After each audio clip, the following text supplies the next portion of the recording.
உடன்பிறப்பே நீங்க சொல்லுங்க, நான் கேட்கிறேன். எலெக்ஷனா அனைவர்கள் மீதும் சாந்தியும் சமாதானமும் உண்டாவதாக.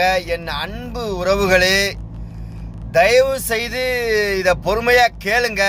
நாட்டு பற்றுடைய நம்ம நாடு நல்லா இருக்கணும்னு நினைக்கிற ஒருத்தரும் கேளுங்க. கேட்டுட்டு பிடிச்சிருந்தா இதை பகிருங்க. இந்த அரசியலில் உள்ளவங்க தயவு செய்து உங்களை கேட்டுக்கிறேன், மதத்தை கொண்டு அரசியலில் கலக்காதீங்க.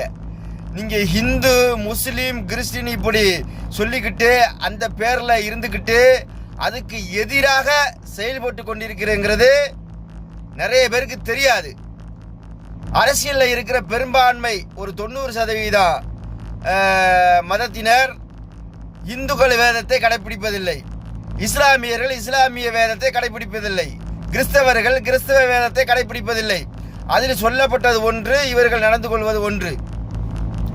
மக்களை பிளவுபடுத்தி மக்களுக்குள் சண்டையை உண்டு பண்ணி அதன் மூலியமாக அதை ஓட்டு வங்கியாக மாற்றி இவர்கள் குளிர் காய்வதற்காகவும் வெளிநாட்டில் பணத்தை சேர்ப்பதற்காகவும் வீடு பிளாட்டு பெரிய பெரிய பிஸ்னஸ் செய்வதற்காகவும் நம்ம ரத்தத்தை உறிஞ்சி நம்ம நாட்டுடைய வளங்களை கொள்ளையடித்து இவங்க குளிர் காயறதுக்காக இது போன்ற கருத்துக்களை செய்து கொண்டிருக்கிறார்கள்.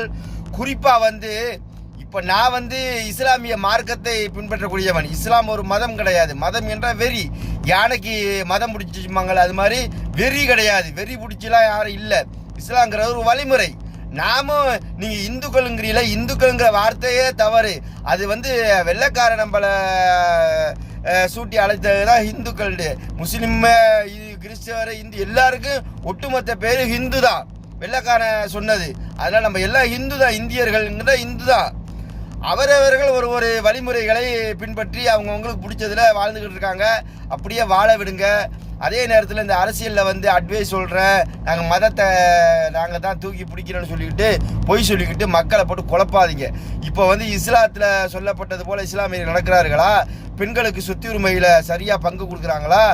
5 வேளை தொழுகிறாங்களா? நபி வழிபடி நடக்கிறாங்களா? இப்படி ஏகப்பட்டது சொல்லிக்கிட்டே போகலாம்.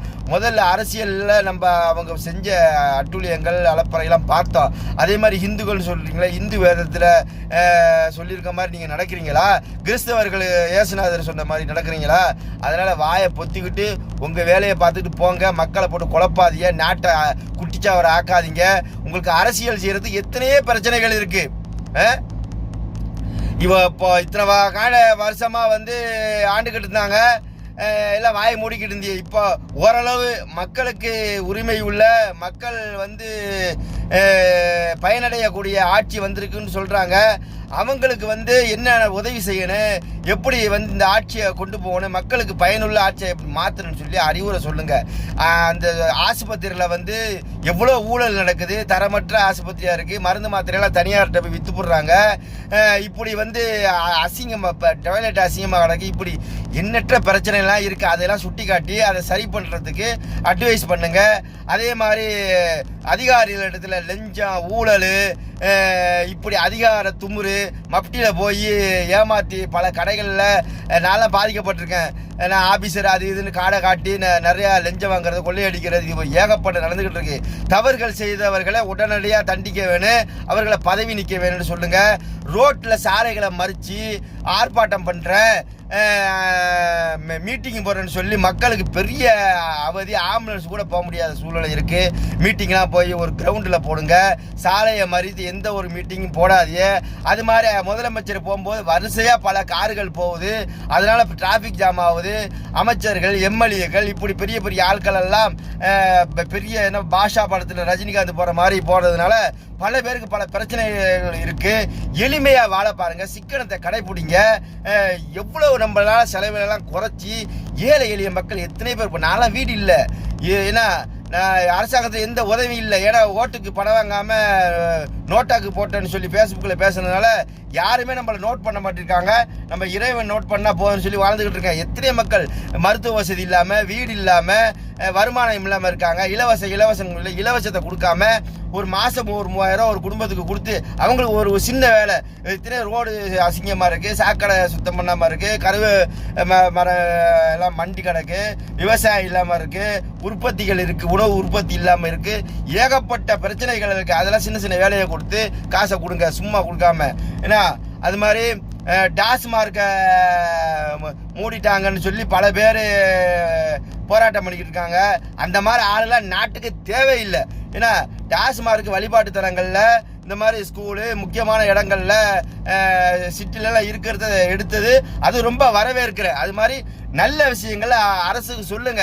அரசு தவறு செய்தா இல்லை மக்கள் தவறு செய்தாங்கன்னா அப்போ தான் தெரியும். அதனால அதிகாரிகளும் சேர்ந்து, அரசும் சேர்ந்து, அரசியல்வாதிகளும் சேர்ந்து நம்ம இந்தியா முழுக்க நம்ம தமிழ்நாடை பார்த்து அவங்க ஒரு எடுத்துக்காட்ட அவங்களும் திருந்துற மாதிரி நம்ம எல்லாம் இந்த கட்சி வேற்றுமையெல்லாம் மறந்து ஒற்றுமையா இந்த தமிழ்நாடு முன்னேறதுக்கு நம்ம அனைவரும் ஒரு 3 வேளை, ஒரு 2 வேளை, ஒரு வேளை சாப்பாடாச்சு நிம்மதியாக சாப்பிட்ற அளவிற்கு ஒரு சரியான ஒரு எழுச்சியான விடியல் ஆட்சி வர்றதற்காக முயற்சி செய்யுங்க. இவரை குறை அவரை குறை அது அப்படி இதை அப்படி சொல்லிக்கிட்டு தெரியாமல் நல்லதை பாராட்டுங்கள், கெட்டதை சுட்டி காட்டுங்கள். அதை செய்யவில்லை என்றால், திருந்தவில்லை என்று சொன்னால் அதுக்கப்புறம் மக்கள் எலெக்ஷனில் ஓட்டு மாற்றி போடுவாங்க. மன்னராட்சி குடும்ப ஆட்சியெல்லாம் இப்போ இல்லைங்க. இப்போ மக்கள் தீர்மானிக்கிறாங்க யார் மக்களுக்கு பயனாக இருப்பாங்க அப்படின்னு சொல்லி. அதனால் மக்களுக்கு பயனடைய வகையில் இந்த அரசியல் கட்சியெல்லாம் சமூக சேவையில் இறங்குங்க. எத்தனை இடங்களில் தண்ணி இல்லை, ரோடு வசதி இல்லை, பஸ் ஸ்டாண்டு பக்கமெல்லாம் போய் பாருங்கள், சரியான நாத்தம், பாத்ரூமில் போகவே முடியலை, அவ்வளோ கழிப்பறை சுத்தம் இல்லாமல் இருக்குது. காசை வாங்கிட்டு ஒழுங்காக சுத்தம் இல்லை, எங்கே பார்த்தாலும் பிராந்தி பாட்டலு அப்படி இப்படிலாம் இருக்குது. ஏகப்பட்ட வசதிகள். பெண்கள் ஒரு யூரின் போக முடியாது. ஒரு வெளியூர்லேருந்து வந்தவங்க ஒரு தங்குறதுக்கு பஸ் ஸ்டாண்டில் வெயிட்டிங் பண்ண போகும்போது தூங்கும் போது பேக்கை தூக்கிட்டு போயிடுறான். இப்படி ஏகப்பட்ட இன்னல்கள் இருக்குது. அதனால் முதல்ல பாதுகாப்பு, மருத்துவம், கல்வி, இப்படி அதாவது நம்மளுடைய உணவுக்கு ஒரு கேரண்டி, இது போல எண்ணற்ற வேலைகளாக இருக்குது. சொத்து சேர்க்கறதுலையே, சுவிஸ் பேங்கில் பணம் போடுறதுலையே ஆடம்பரம் பண்ணாமல் அதுலேயே கவனம் செலுத்தாமல் மக்கள் நலனில் அரசும் கவனம் செலுத்த வேண்டும். மக்களுக்கு நலன பைப்புக்கும் வகையில் அரசியல் கட்சி எதிர்கட்சி எல்லாம் ஒன்று சேர்ந்து முயற்சி பண்ணுங்க தமிழ்நாடு வளர்ச்சி பெற. அதை விட்டு அடிச்சுக்கிட்டு ஒருத்தனை குறை சொல்லிக்கிட்டு மத பிரச்சனைகளை சொல்லிக்கிட்டு அதை ஒழிப்பேன் இதை ஒழிப்பேன் அப்படி சொல்கிறத விட உங்கள் தீய எண்ணத்தை முதல்ல ஒழிங்க, நல்ல எண்ணத்தை கொண்டு தமிழ்நாடை வாழ வைங்க என்று அன்போடு நான் தேசப்பற்றாளன் தமிழ் இந்தியன் எம் கே ரசூல் முகமது உங்களை அன்போடு கேட்டுக்கிறேன். அஸ்ஸலாமு அலைக்கும்.